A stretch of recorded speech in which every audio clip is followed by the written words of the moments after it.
I thought we're recording. I thought TWIG and also selfishly myself would be really interested in hearing from Dr. Heather and the zoo and what it is like in her life as a zoo veterinarian. And I do want to thank Barb Turner, who is chair of the zoo's board conservation committee. And I think she's in the room right now. And thank you to Barb for helping facilitate this. So Dr. Heather Schwartz is the Director of Veterinary Services at the Nashville Zoo and oversees the health of over 2,500 animals on the zoo grounds. She's been with the Nashville Zoo since 2010 and has been the veterinary director since 2011. She was inspired to become a zoo veterinarian when she worked as a keeper at the Nashville Zoo in 2001. Dr. Heather received a bachelor's in animal sciences in 2001 and a doctorate of veterinary medicine from the University of Tennessee in 2006. Dr. Heather is the Clouded Leopard Veterinary Advisor for the Association of Zoos and Aquariums and serves on the boards of several STEM and health-related organizations and nonprofits. In her free time, Dr. Heather enjoys spending time outdoors with her daughter, Madeline. And it's now my pleasure to welcome Dr. Heather Schwartz to TWIG. Oh. Thank you, guys. Is this good or should I move? Okay, cool. Awesome. All right, so first I just want to tell you a little bit about, now that she's introduced myself, introduce you to the zoo. Nashville Zoo is actually a really young zoo. We've only been around just over 25 years, which is in comparison, you think about Brookfield or St. Louis or San Diego, you know, they're all approaching that 100-year or more mark. So we're really, really young, but growing rapidly. So I'll tell you a little bit about that. Oh, let's see how I click them. Okay, there we go. So just so you can see here. Oh, I wonder if I could move. Yep. Sorry, guys, I'm just moving because it's blocking the screen. How do I do that? Let's see here. So, oops. Thank you. That's perfect. That's fine. I won't block anything.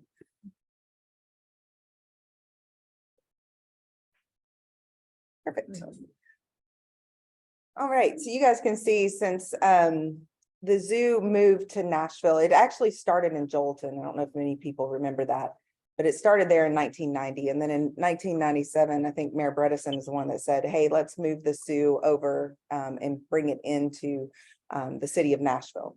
So it started in 1997, and you can see there that our membership was quite sad, around 73,000 for an entire year. And this past year, we hit over 1.3 million, which is amazing. So we're doing really, really good and projected to continue to grow this year. We also have a huge, I'm doing great, guys. Up here.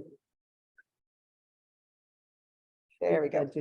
Yeah, that's what I was trying to do. That's funny. Okay. Growing membership. You can see there that we have a lot of family support in Nashville. Of course, it's where a lot of moms want to take their kids. It's a safe place to be. So that's grown from just over 3,000 in 1997 to now over 42,000 members. And I think we hold the largest membership of any zoo in the state.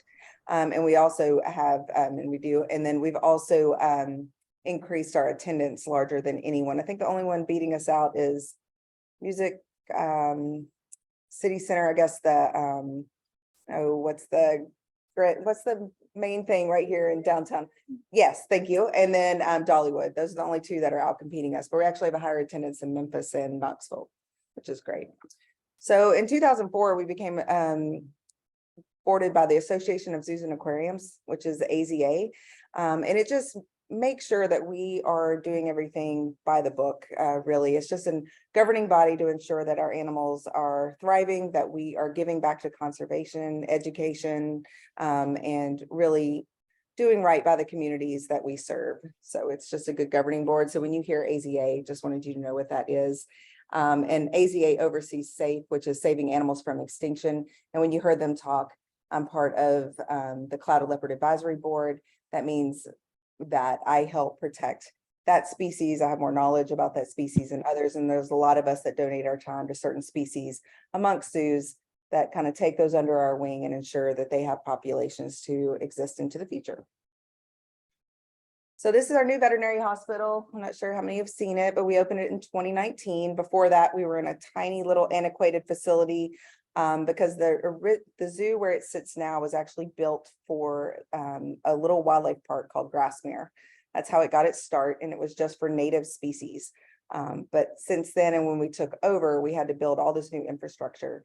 Well, our hospital from when I worked there from 2010 till 2019 was in this tiny little, half of the size of this room in here was the total space. And it was just very antiquated and not equipped for the species that we were getting, like large tiger and bear and those kind of things. We just could not make it work. So HCA was kind enough to spearhead the campaign for this and develop our new hospital, in which we drove our own mission. We're a window for the world to witness compassionate veterinary care and collaborative research to conserve all species.